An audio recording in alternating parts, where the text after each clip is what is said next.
Düşünsene, kedinin mama kabına koyduğun şey sadece karnını doyurmuyor, aynı zamanda tüylerini parlatıyor, bağışıklığını güçlendiriyor ve ömrünü uzatıyor. Ama çoğu kişi farkında bile değil. Evde zaten bulunan basit malzemelerle kedin için premium mamalardan bile daha besleyici bir tarif hazırlayabilirsin. Ve bugün sana kedi severler arasında viral olacak o tarifin tüm sırlarını veriyorum. Kedi kültüre hoş geldin. Burada kedilerin gizli dünyasını keşfediyoruz.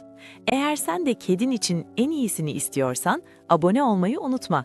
Çünkü birazdan öğreneceğin tarif kedinin hayatını gerçekten değiştirebilir. Şimdi gelelim asıl konuya. Bu tarifin en önemli özelliği şu: tamamen doğal, katkısız ve kedinin biyolojik ihtiyaçlarına uygun. Çünkü kediler obligat etoburdur, yani protein onların temel yakıtıdır. Bu yüzden tarifimizin kalbi et olacak. İlk malzememiz haşlanmış tavuk göğsü. Tavuk, kediler için yüksek kaliteli protein kaynağıdır. Kas gelişimini destekler, enerji verir ve sindirimi oldukça kolaydır. Özellikle ev kedileri için yağ oranı dengeli olduğu için ideal bir seçimdir. Ayrıca içindeki amino asitler kedinin genel sağlığı için kritik öneme sahiptir.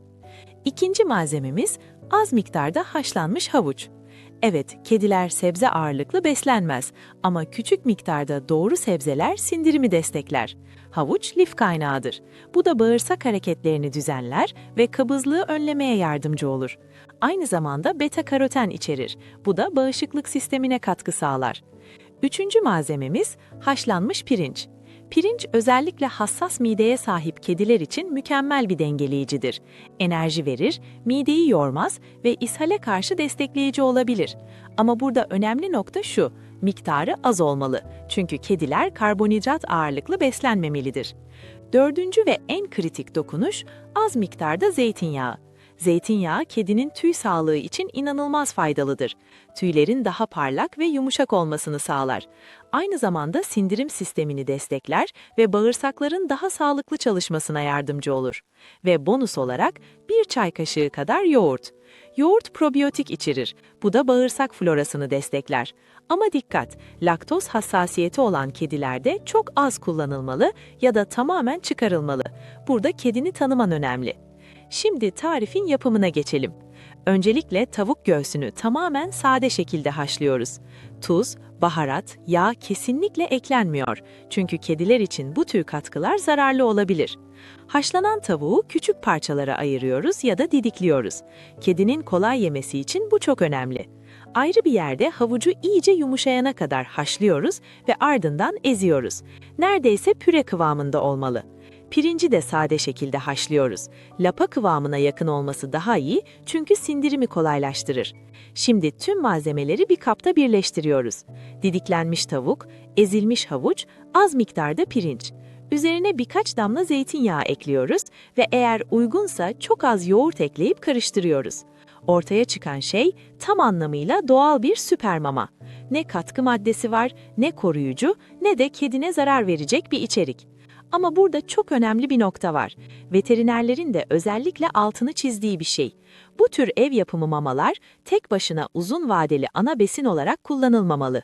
Çünkü kedilerin ihtiyacı olan bazı vitamin ve mineraller eksik kalabilir. Bu tarif destekleyici öğün olarak mükemmeldir ama tamamen kuru mama ya da dengeli hazır mama yerine geçmemelidir. Yani en ideal kullanım haftada birkaç kez ödül ya da destek öğünü olarak vermek. Peki bu tarif neden viral olacak biliyor musun? Çünkü insanlar artık şunu fark ediyor: kediler sadece karın doyurmak için değil, sağlıklı yaşamak için beslenmeli ve bu tarif tam olarak bunu sağlıyor.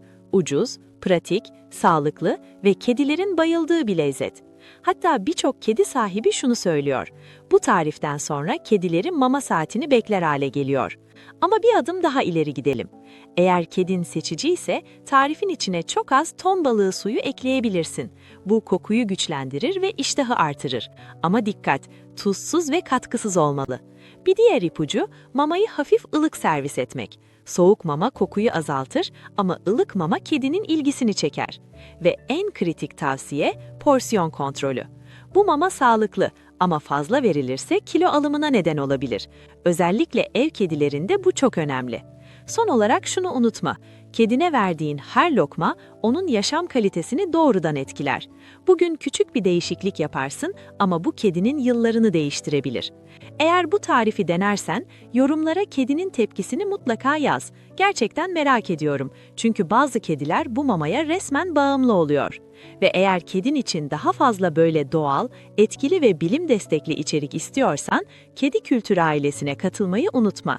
Çünkü burada sadece bilgi vermiyoruz, kedilerin daha uzun, daha sağlıklı ve daha mutlu yaşaması için gerçek çözümler paylaşıyoruz.